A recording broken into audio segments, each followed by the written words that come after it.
We will continue with the next gas law, Charles's law. Charles's law relates volume to temperature, and we are now holding the pressure constant and the amount of gas. So those are constant. The volume of a gas then is directly proportional to its absolute temperature.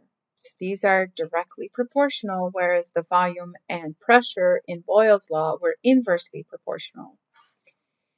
If we express this relationship slightly differently, we would write it as the quotient. So the volume over the temperature remains constant. And if I were to have a gas at a certain volume and a certain temperature and change it to a different volume and different temperature, I would write it as V1 over T1 equals V2 over T2. Because V1 over T1 is constant, just like V2 and T2 would be the same, equal to the same constant.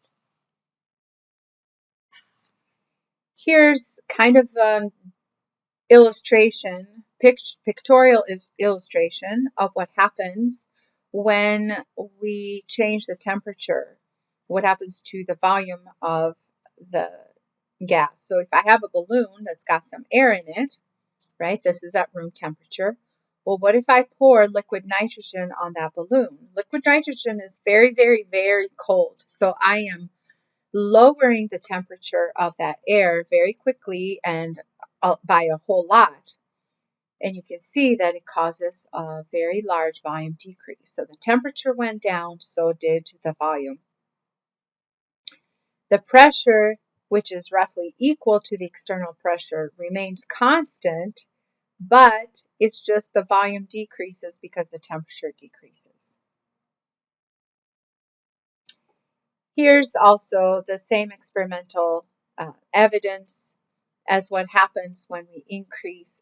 Look, the pressure here remains constant, right? But what is happening at the molecular level is that if I lower the temperature, right? So I lower the temperature, the pressure is going to decrease as well. And if I increase the temperature, the volume is going to increase.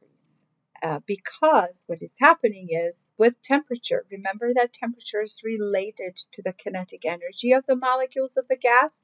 So if I lower the temperature, the molecules are not moving so much. They are not moving as much, and so the volume is going to go down. They're not so far apart.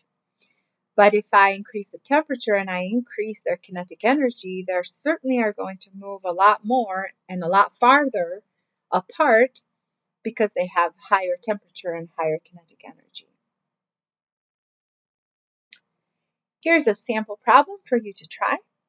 If I have some argon gas that originally occupied this volume at this temperature, was heated to 50 degrees Celsius at constant pressure, what is its new volume? Okay. The first thing that you need to do is convert the temperatures at the correct degree, so you convert them to Kelvin. And then using this form of Charles's law, so V1 over T1 equals V2 over T2, where the V1, T1 are conditions, the original conditions, and V2 and T2 are the conditions after you change them. So solve for V2, and that is going to be your new volume.